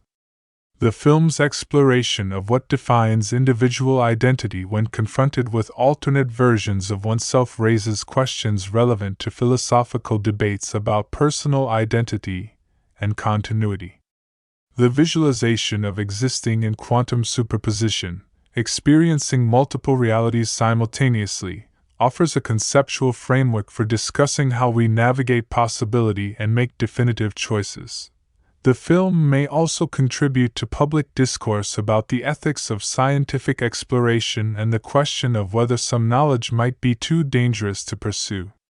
While the film doesn't provide simple answers, it presents the dilemma compellingly through Sarah's journey from scientific idealism to more cautious wisdom. This could resonate in an era where rapid technological advancement in areas like artificial intelligence and genetic engineering raises similar ethical questions. Educational applications are anticipated, with the film potentially becoming a resource for physics and philosophy instructors illustrating concepts from quantum mechanics and personal identity theory. While the film takes dramatic liberties, it engages seriously enough with the underlying concepts to serve as a launching point for deeper study and discussion. The production's success could encourage further investment in Australian science fiction filmmaking, demonstrating that domestic audiences and international markets will support locally produced genre films that offer distinctive perspectives rather than simply imitating Hollywood formulas. This could lead to more diverse voices and visions within global science fiction cinema. Technologically, the visual effects techniques developed for depicting reality breakdown in The Rip may find applications in other productions. The combination of practical effects, subtle CGI, and innovative editing to create disorienting but comprehensible imagery of impossible phenomena represents a technique that other filmmakers could adapt for their own projects dealing with surreal or impossible events. comparison to other science fiction films, The Rip exists within a rich tradition of cerebral science fiction cinema. And understanding how it relates to similar films helps clarify its unique contributions to the genre. Comparisons to several notable films illuminate different aspects of what makes The Rip distinctive. Arrival, 2016, shares with The Rip a focus on a female scientist confronting phenomena that challenge human understanding of time and reality. Both films deal with nonlinear time perception and the emotional implications of perceiving multiple temporal states simultaneously. However, where Arrival ultimately presents a hopeful vision of accepting fate and embracing life despite knowledge of tragedy, The Rip is more ambiguous about whether such knowledge is beneficial or destructive. The Rip also focuses more extensively on the scientific investigation process rather than jumping quickly to communication with the other. Interstellar, 2014, similarly deals with quantum physics concepts including multiple dimensions and time dilation, and both films feature scientists making sacrificial journeys into unknown phenomena to save humanity. However, Interstellar maintains faith and love as a transcendent force that operates across dimensions, while The Rip takes a more skeptical position about cosmic forces, focusing instead on the individual's internal experience and personal choice. The Rip is also considerably smaller in scale, trading Interstellar's cosmic scope for intimate psychological exploration. Annihilation, 2018, provides perhaps the closest tonal and thematic parallel to The Rip. Both films feature teams of scientists investigating reality-warping phenomena, both deal with themes of self-destruction and transformation, and both use disorienting visual effects to represent impossible events. The key difference lies in focus. Annihilation emphasizes biological transformation and the dissolution of individual identity into something other, while The Rip focuses on consciousness existing in quantum superposition, maintaining identity while perceiving multiple possible versions of itself. Primer, 2004, shares The Rip's commitment to treating its science fiction premise with rigorous intellectual seriousness, refusing to simplify complex concepts for easy audience comprehension. Both films reward careful attention and repeated viewing. However, Primer deals with time travel and causality loops in a single timeline, while The Rip embraces the many worlds interpretation and the existence of genuine alternate realities. The Rip is also more emotionally accessible, balancing its intellectual complexity with clearer character development and emotional arcs. Coherence, 2013, explores similar territory regarding parallel realities and encountering alternate versions of oneself, using a more contained setting and smaller budget. Coherence focuses on the interpersonal chaos and mistrust that results from not knowing which version of people you're interacting with, while The Rip internalizes the experience, focusing on one character's direct perception of her own alternate selves and the philosophical implications rather than the social complications. Solaris, both the 1972 Tarkovsky and 2002 Soderbergh versions, shares thematic ground with The Rip in dealing with grief, memory, and phenomena that manifest psychological states in physical form. Both explore how scientists respond when confronted with something that resists empirical understanding and seems to interact with human consciousness in impossible ways. The Rip differs in maintaining clearer boundaries between subjective experience and objective phenomena, whereas Solaris deliberately blurs these lines more completely. The Fountain, 2006, similarly deals with a single character experiencing multiple timelines and the quest to transcend normal limitations of reality in response to loss. Both films use experimental visual techniques to represent altered states of consciousness, and use science fiction premises to explore deeply personal emotional journeys. The Rip maintains clearer narrative clarity and stronger grounding in scientific plausibility, while The Fountain embraces more mystical and spiritual dimensions. What distinguishes the RIP within this company is its specific focus on quantum mechanics as both metaphor and literal reality, its Australian setting and production values, its particular balance between intellectual complexity and emotional accessibility, and its ultimate message about accepting definite reality over infinite possibility. The film carves out its own space within cerebral science fiction by combining elements from various predecessors while maintaining a distinctive vision and voice.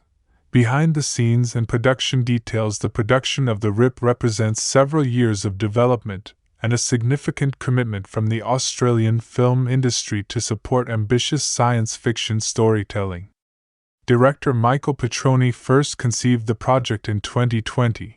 During the COVID-19 pandemic lockdowns, when he found himself contemplating questions about alternate timelines and the roads not taken.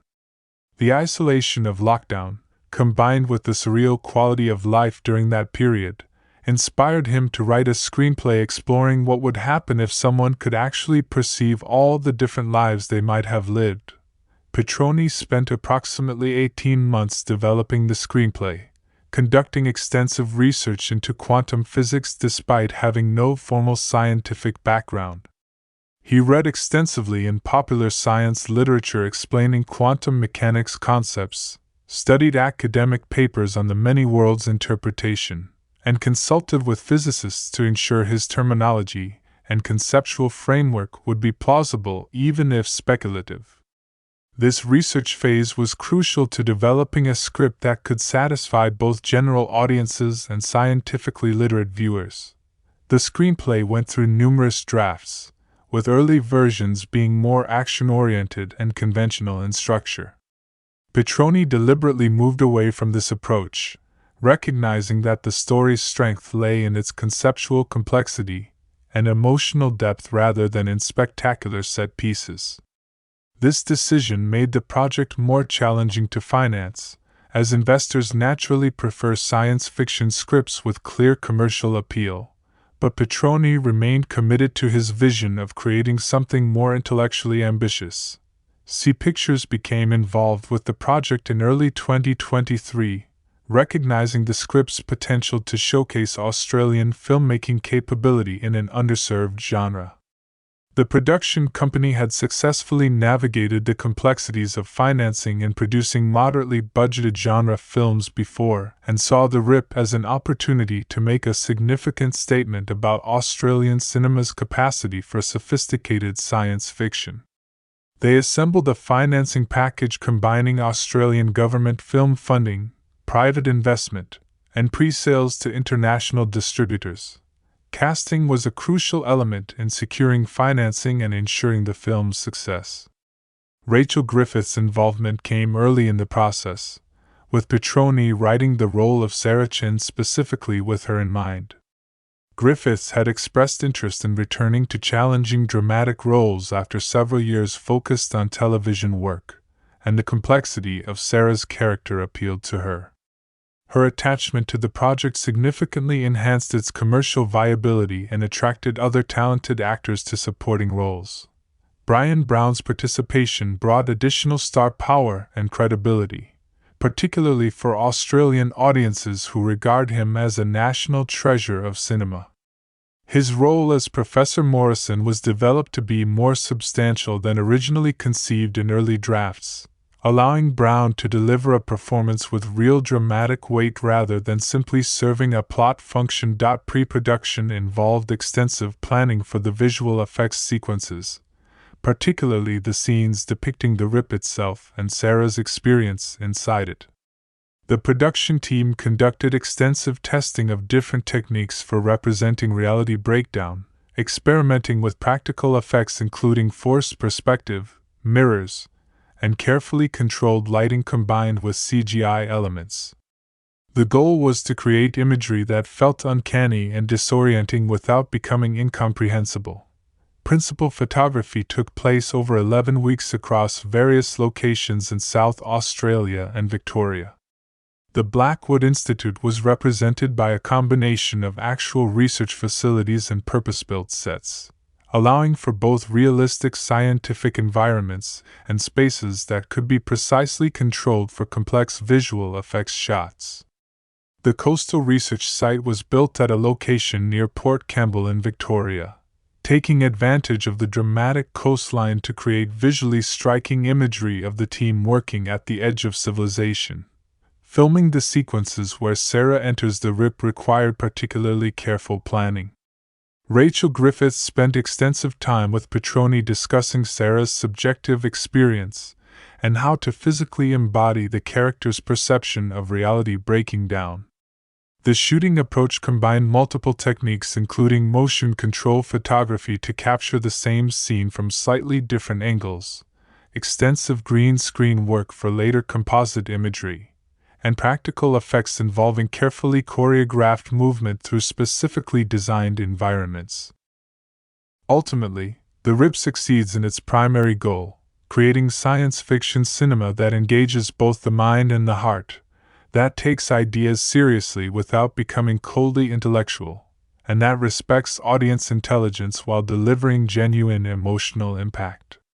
It represents a distinctive vision brought to life through skilled filmmaking, strong performances, and a commitment to exploring profound questions about identity, choice, and the nature of reality itself. Main cast members: Rachel Griffiths as Dr. Sarah Chen. Rachel Griffiths is one of Australia's most acclaimed and internationally recognized actresses, bringing decades of experience and extraordinary range to her role as the brilliant but troubled quantum physicist Dr. Sarah Chen.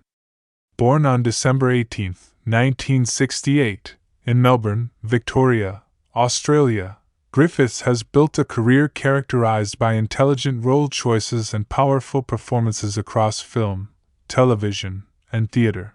Griffiths first gained international attention with her breakthrough performance in the 1994 film Muriel's Wedding, alongside Toni Collette, where she played Rhonda Eppenstall, the brash and loyal friend whose storyline provided some of the film's most emotionally resonant moments. This role showcased her ability to balance comedy with genuine pathos, a skill that would become a hallmark of her career. Her performance in Hillary and Jackie, 1998, earned her an Academy Award nomination for Best Supporting Actress. In this biographical drama about cellist Jacqueline du Pré, Griffiths played Hilary du Pré, Jacqueline's sister, delivering a nuanced portrayal of a woman living in the shadow of extraordinary talent, while maintaining her own dignity and identity. The role demonstrated her capacity for subtle emotional work and her ability to convey complex interior states. American audiences came to know Griffiths primarily through her television work, particularly her role as Brenda Chenoweth in the critically acclaimed HBO series 6 Feet Under, 2001 to 2005. As Brenda, a brilliant but emotionally damaged woman struggling with intimacy and self-destructive tendencies, Griffiths delivered one of the most memorable performances in prestige television. The role earned her numerous award nominations and established her as a major talent in American television drama. She continued her success in American television with Brothers and Sisters, 2006 to 2011, playing Sarah Walker, the eldest sibling in a complicated family drama. This role showcased a different facet of her talent, demonstrating her ability to anchor an ensemble cast and carry substantial dramatic weight across multiple seasons.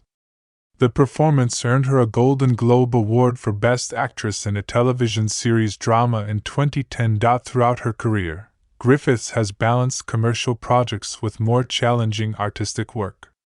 Her film credits include Blow, 2001, opposite Johnny Depp, Step Up, 2006, and numerous Australian productions that allowed her to maintain connection with the local film industry.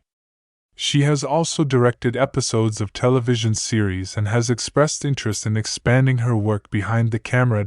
In the RIP, Griffiths brings all her accumulated skills to bear on the role of Dr. Sarah Chen. The character requires her to convey scientific brilliance, emotional vulnerability, obsessive dedication, and the profound psychological disorientation of someone confronting the breakdown of normal reality. Early reviews of her performance suggest this may be one of the defining roles of her career, combining the intellectual intensity of Brenda Chenoweth with the emotional depth of her best dramatic film work. At 57 years old at the time of filming, Griffiths brings mature gravitas to the role, while maintaining the energy necessary for the film's physically and emotionally demanding sequences. Her Sarah Chin is not a young scientist making her mark but a seasoned professional whose entire career has built toward this moment of discovery. This adds layers to the character that a younger actress could not provide. Griffith's involvement in the RIP represents a significant return to leading roles in feature films after years focused primarily on television and supporting film roles. She has spoken in interviews about being drawn to the complexity of Sarah Chin and the opportunity to carry a science fiction film, a genre she had not previously explored in depth. Her star power was crucial to securing financing for the production and attracting other talented actors to the project. Brian Brown as Professor James Morrison. Brian Brown is an Australian cinema legend whose career spans over 5 decades and includes some of the most iconic roles in Australian film history. Born on June 23, 1947, in Sydney, New South Wales, Brown has become synonymous with a certain type of Australian masculinity: tough but thoughtful, working class but intelligent, skeptical but ultimately principled. Brown's early career included extensive work in Australian television during the 1970s, but he gained international recognition with his role in Breaker Morant, 1980, the powerful anti-war film about the Boer War court-martial. This performance established him as a serious dramatic actor capable of conveying moral complexity and emotional depth beneath a rugged exterior. His international profile expanded significantly with the television miniseries The Thorn Birds, 1983, where he played Luke O'Neill opposite Rachel Ward, whom he would later marry. The series was a massive international success and introduced Brown to American audiences who would follow his career through subsequent Hollywood projects. Brown's Hollywood period included memorable roles in films such as Gorillas in the Mist, 1988, with Sigourney Weaver, Cocktail, 1988, alongside Tom Cruise, and F/X, 1986, and its sequel. These roles demonstrated his versatility and his ability to hold his own opposite major American stars while maintaining his distinctive Australian identity and accent rather than attempting to sound American. Despite his Hollywood success, Brown has remained committed to Australian cinema throughout his career, regularly returning to work on local productions and becoming an advocate for the Australian film industry. Notable Australian films in his extensive filmography include Two Hands, 1999, Dirty Deeds, 2002, Australia, 2008, directed by Baz Luhrmann, and Gods of Egypt, 2016.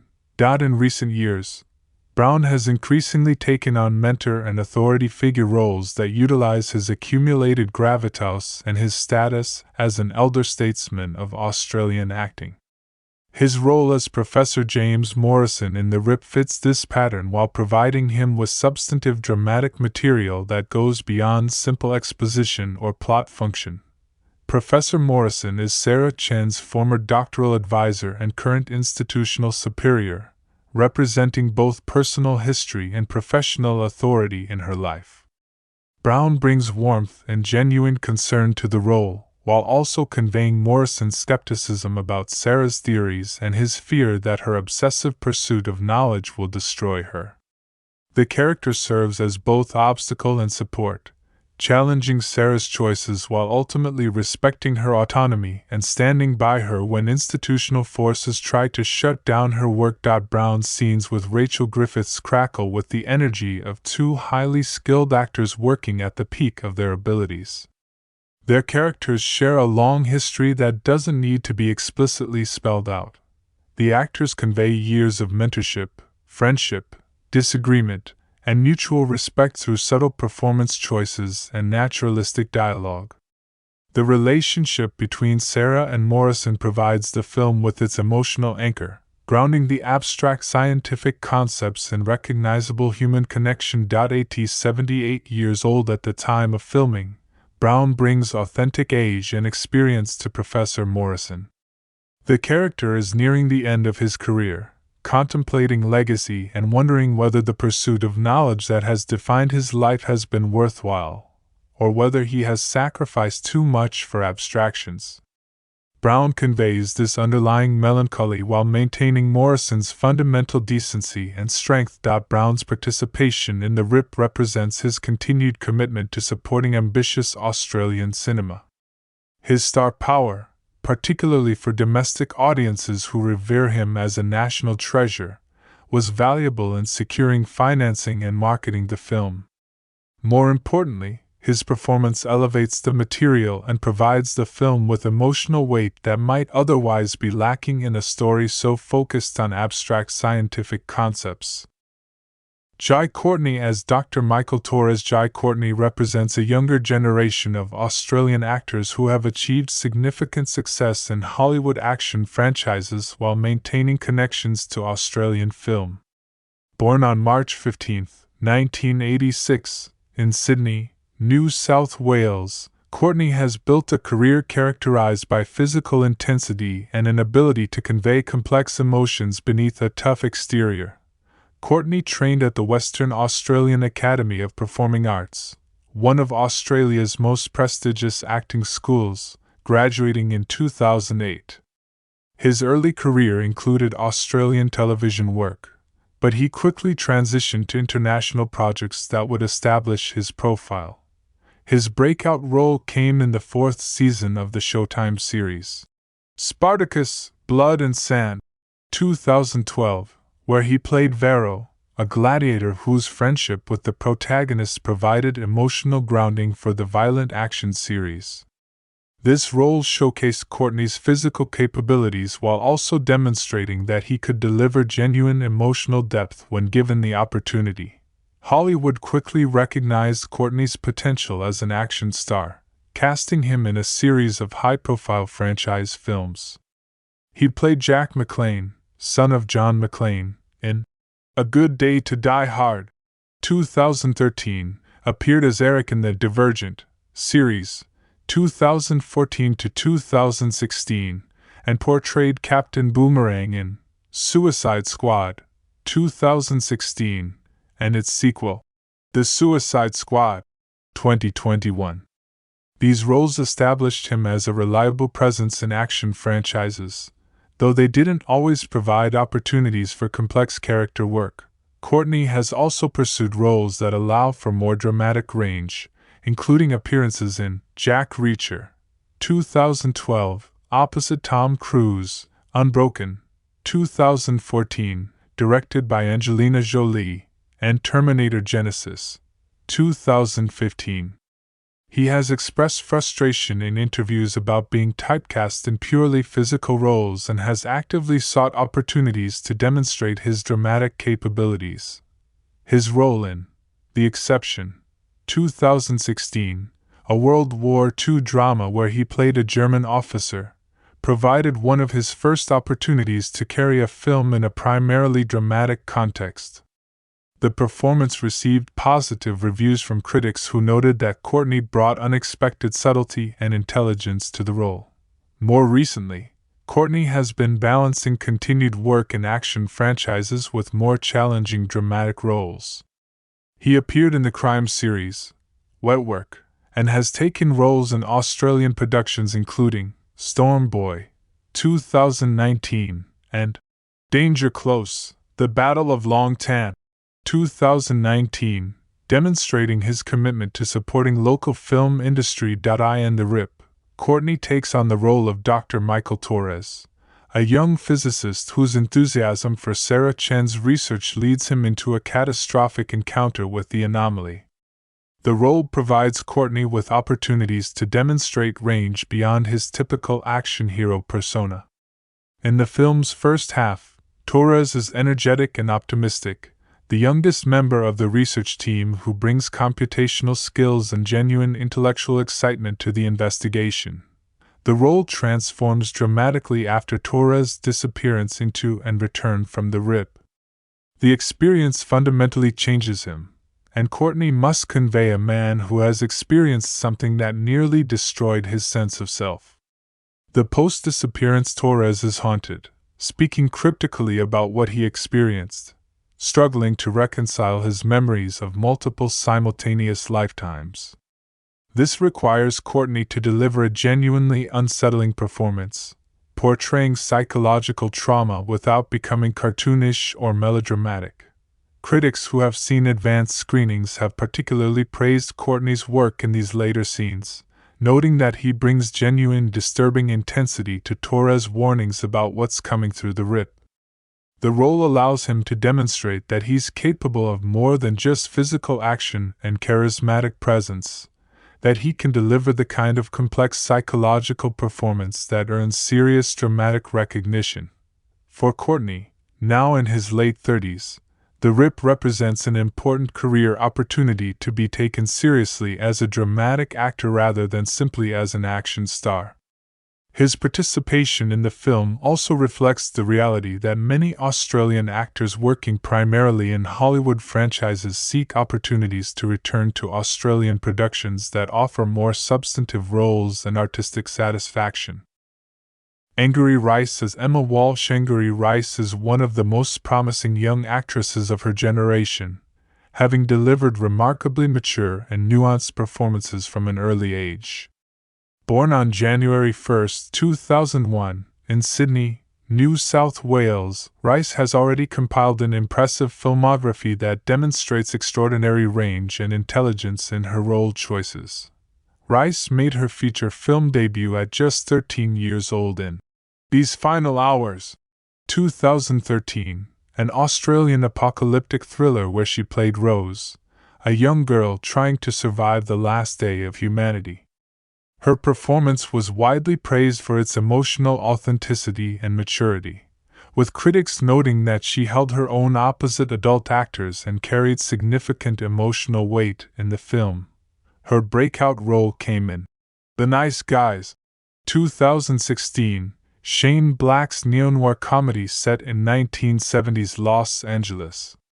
Rice played Holly March, the precocious teenage daughter of Ryan Gosling's character, delivering a performance that was simultaneously funny, touching, and remarkably sophisticated.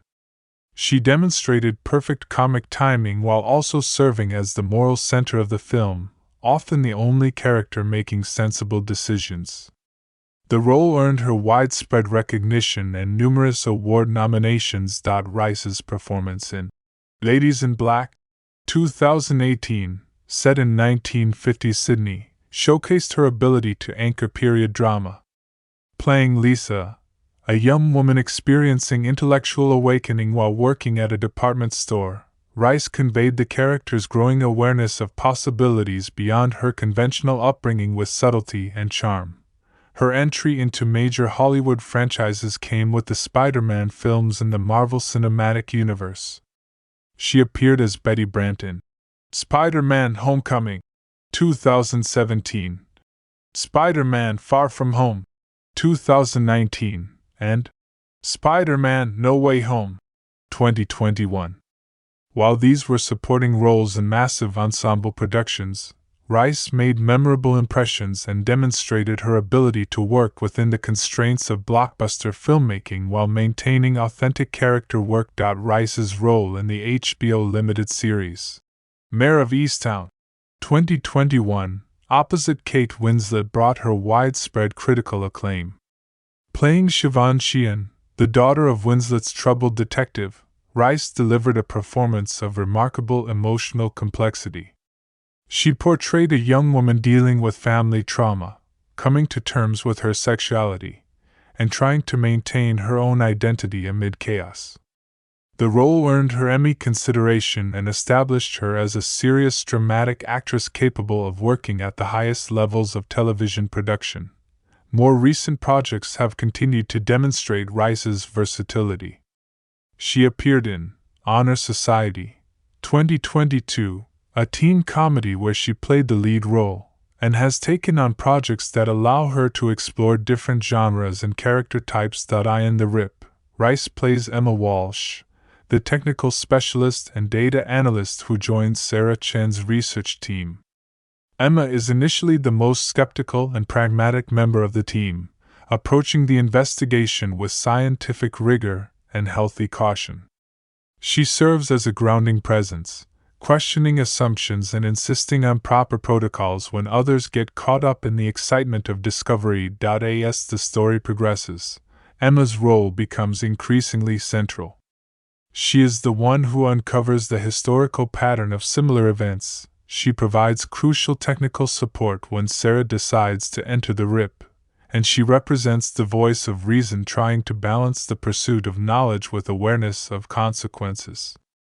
The character arc takes Emma from skeptical outsider to committed participant, forced to confront her own assumptions about what's possible and what's worth risking. Rice brings intelligence and grounded realism to Emma Walsh, creating a character who feels authentically scientific in her thinking while remaining emotionally accessible.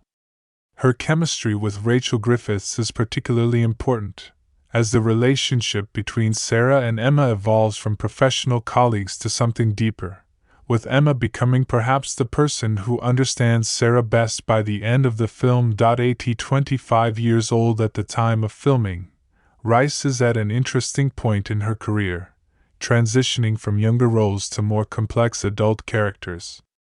Emma Walsh provides her with an opportunity to play someone with genuine expertise and authority while still conveying the relative youth and idealism that distinguishes Emma from the more experienced and jaded Sarah and Morrison. For Rice, The Rip represents a return to Australian production after several years focused primarily on American projects. She has spoken in interviews about valuing the opportunity to work on an ambitious Australian science fiction film and to collaborate with legendary Australian actors like Rachel Griffiths and Brian Brown. The role allows her to demonstrate that she's matured beyond teenage parts while still bringing the intelligence and emotional authenticity that have characterized her best work. Supporting cast members: Hugo Weaving, undisclosed role. Hugo Weaving is one of Australia's most internationally recognized actors, though his most famous roles have often involved heavy makeup, motion capture, or voice work that obscures his actual appearance. Born on April 4, 1960, in Ibadan, Nigeria, to English parents, Weaving was raised in England and Australia and trained at the National Institute of Dramatic Art, NIDA, in Sydney.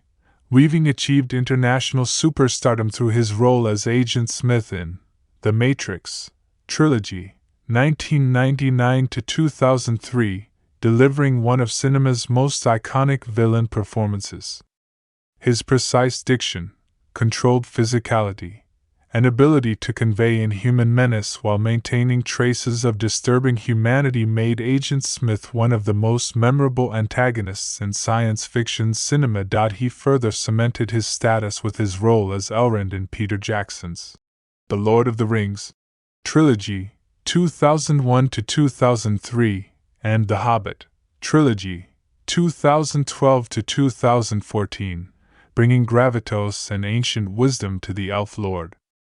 He also portrayed the Red Skull in Captain America: The First Avenger, 2011, and most memorably played the title character in V for Vendetta, 2005, delivering an entire performance behind a mask that never moved, conveying all emotion through body language and voice.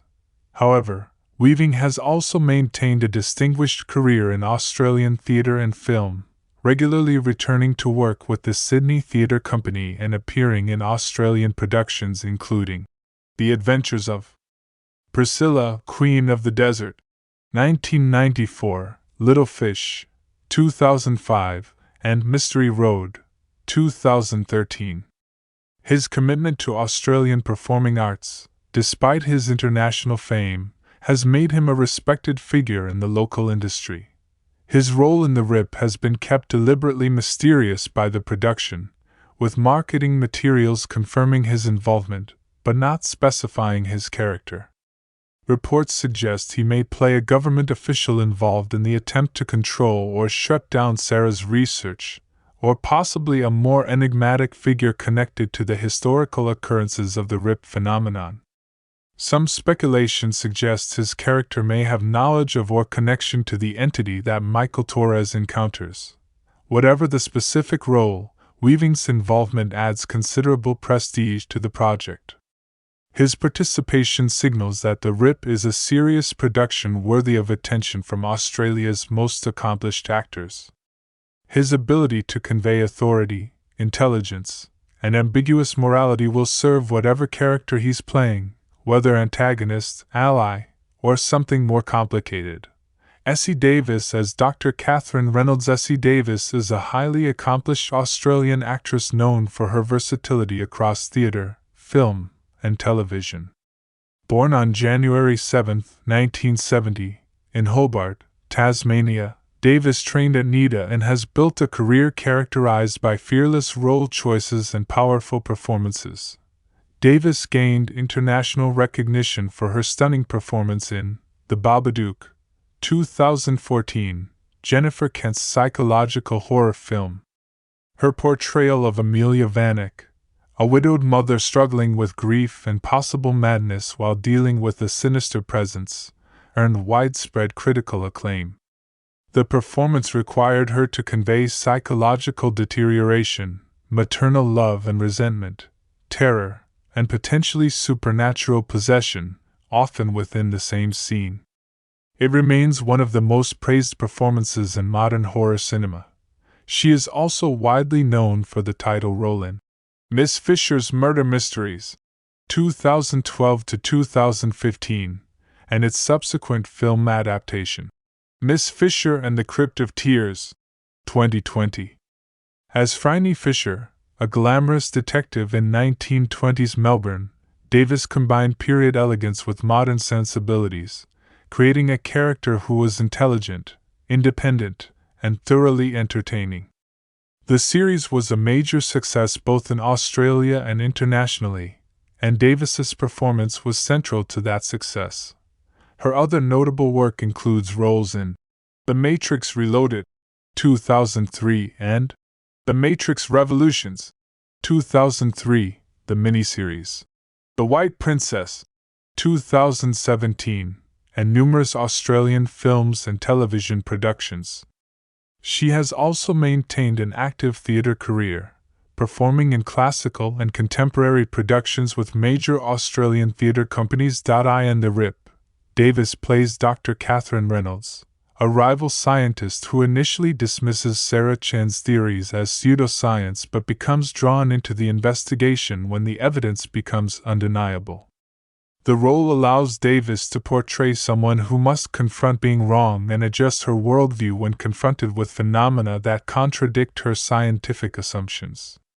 Reynolds represents the establishment perspective, the voice of conventional science skeptical of extraordinary claims.